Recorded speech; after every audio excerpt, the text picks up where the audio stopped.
At the height of the Victorian era, as industrialization and mass production took over every facet of society, William Morris rebelled. He saw no beauty in the work of machines and sought to bring back human craftsmanship and artistry to the masses.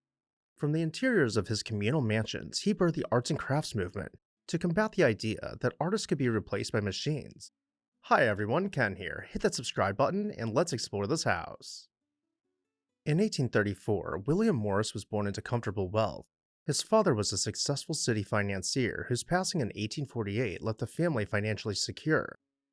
This privileged upbringing meant young William could pursue his passions freely, and pursue them he did. As a boy, he roamed the English countryside, enamored with old churches and tales of knights and medieval craft. At Oxford University, Morris befriended the painter Edward Burne-Jones and fell under the spell of the art critic John Ruskin. Ruskin's writings, especially The Stones of Venice, condemned the moral bankruptcy of Victorian industrial society and praised the honest craftsmanship of the Gothic age. Morris and his circle took these ideas to heart. They became rebels against their time, dreaming of a return to the beauty and community of the pre-industrial era. After a brief and unhappy stint training as an architect, Morris found his calling in the arts. He was a bundle of creative energy, painting murals with the Pre-Raphaelites one day, writing poetry the next. In 1859, at just 25, Morris made a bold leap that would launch his legacy. He married Jane Burden and commissioned his friend, architect Philip Webb, to help him design a unique home. This project would become Red House, and it would be nothing less than a manifesto in brick and mortar. Morris poured his ideals into Red House's design. He and Webb rejected the gaudy excess of Victorian fashion in favor of simplicity and function. Inspired by medieval lore and Gothic architecture, they created a building unlike any other, with bold red brick walls, steeply pitched roofs, and odd-shaped rooms tailored to purpose rather than symmetry. The experience of building and decorating Red House ignited Morris's entrepreneurial spirit. In 1861, he and a group of like-minded friends formed a decorative arts firm, Morris, Marshall, Faulkner & Company, later simply called Morris & Co. Their aim was radical, to bring handcrafted beauty to Victorian homes and overturn the reigning trend of cheap mass-produced ornament. They embraced a key principle that would define the arts and crafts movement: the unity of art and craft. Morris believed the designer should also be a craftsman, putting personal skill and love into every object. In an era of grim factories, this was almost a utopian vision. At the 1862 International Exhibition in London, Morris & Company's stained glass, furniture, and textiles caused a sensation and won medals. Suddenly, the young idealist was running a fashionable business, serving wealthy clients eager for his vibrant wallpapers and handcrafted furniture. Morris was on his way to prominence, though he remained at heart a romantic dreamer of a better world. Despite his growing commercial success, William Morris never abandoned the social convictions behind his art. He became the central figure in what came to be known as the arts and crafts movement, which blossomed in Britain from the 1880s before shifting to the Americas around the turn of the century. But long before that global legacy took root, Morris first tested his ideals on the home front, literally by pouring them into the very houses he lived in. Let's step inside those houses and see Morris's philosophy in action. The story of Red House is essentially the story of a young William Morris declaring who he was and what he stood for. When Morris and Jane moved into their new home in June of 1860, they were a newlywed couple ready to break the mold of Victorian domestic life. Red House was located in what was then Upton, far enough from London to feel like a world of its own. Contemporary accounts say the house's orange-red bricks glared out in blatant contrast to the polite stucco villas nearby.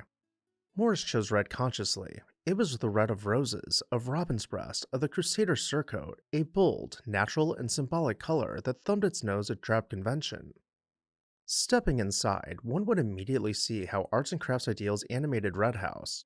William, Jane, and their artist friends set about furnishing and decorating every inch with bespoke craft.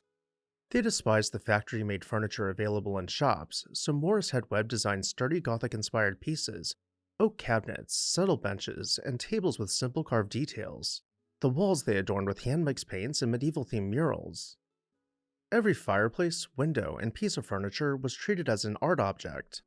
Stained glass windows by Burne-Jones filtered sunlight into jewel tones. Embroidered hangings by Jane Morris and her sister added soft textures to the rooms. The result was a richly colored, intimately hand-wrought interior. Yet Red House was not a self-indulgent ivory tower. It was in fact the cradle of a social and artistic movement, The communal spirit of its decoration, friends working together on everything from wall painting to gardening, directly led Morris to found his company in 1861, aiming to offer his collaborative craftsmanship to the wider public. For a few bright years, Red House was Morris's earthly paradise, but practical challenges eventually intruded on the dream. The distance from London made commuting to his shop burdensome. Morris would spend up to 4 hours a day on trains and carriage rides to manage the firm in the city. A few years after leaving Red House, Morris found solace in a very different kind of dwelling, Kelmscott Manor, an ancient stone farmhouse by the Thames. If Red House was a newly built manifesto, Kelmscott Manor was an old truth, a piece of history that Morris discovered and adopted as his own. In 1871, Morris was living in London and looking for a house for the wife and kids in the healthier countryside. By chance, he saw an advertisement for a manor house to rent in the tiny village of Kelmscott, Oxfordshire. When he visited, he was smitten. The house was humble and time-worn, built around 1600 and added onto in the 1660s with gabled roofs, mullioned windows, and weathered limestone walls. Crucially, it had remained totally unspoiled and unaltered by modern hands. Morris declared it a heaven on earth and immediately secured a joint lease together with his friend, the painter Dante Gabriel Rossetti. To Morris, Kelmscott Manor embodied the very ideals of honest craftsmanship and harmony with nature that he had been championing. It was a vernacular masterpiece, a mini-gabled old house built by the simple country folk of long past times, as he later described it in his novel, News from Nowhere. The manor had none of the pretentious ornament of Victorian architecture. Its beauty lay in the house itself and its associations, and its organic place amidst the rural landscape. Morris adored how the building seemed an extension of the Cotswold earth, with its local stone and handcrafted details. Kelmscott Manor became a kind of muse for Morris. During summers there, he designed some of his most famous patterns. For example, the Strawberry Thief textile was inspired by thrushes stealing fruit from the manor's garden patch. He also wrote poetry and prose in the house's quaint rooms, finding creative energy in its silence. However, life at Kelmscott Manor was not without drama. Morris originally leased it with Rossetti, intending it as a shared escape, but Rossetti's presence grew overbearing, complicated by his growing and mutual romantic infatuation with Jane Morris. Tensions mounted as Rossetti monopolized the house and Jane's company, prompting Morris to tactfully spend long stretches away on business during the mid-1870s. By 1874, Rossetti left Kelmscott, leaving the Morris family in sole possession thereafter.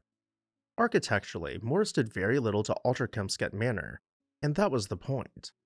He cherished its old character and became an early historic preservationist because of it.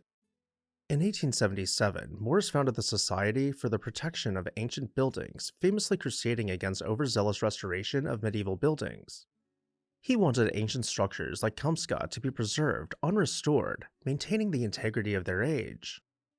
Fittingly, he left the manor much as he found it, aside from necessary maintenance and, of course, furnishing it with his own designs and collections.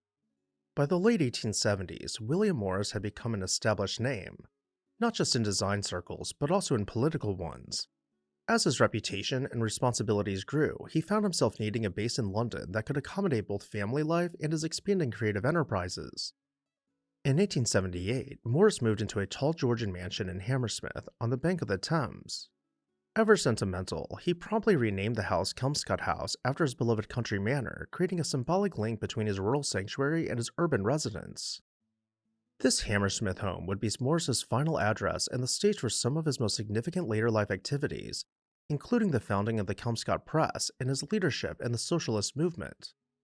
It was a house of vigorous work and ideas, even if its architecture was a far cry from the medievalism he adored. It was at Kelmscott House that William Morris spent his final years, a flurry of productivity to the end.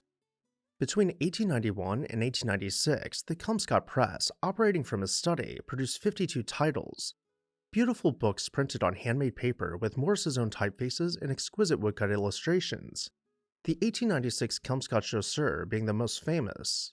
These volumes set a high watermark for book design that influenced fine printing internationally. In the autumn of 1896, William Morris fell ill. Surrounded by the comforts of his art-filled home and attended by devoted friends, he passed away at the age of 62. The official cause was TB, compounded by overwork. One doctor famously quipped that Morris died of simply being William Morris, given the colossal amount he accomplished.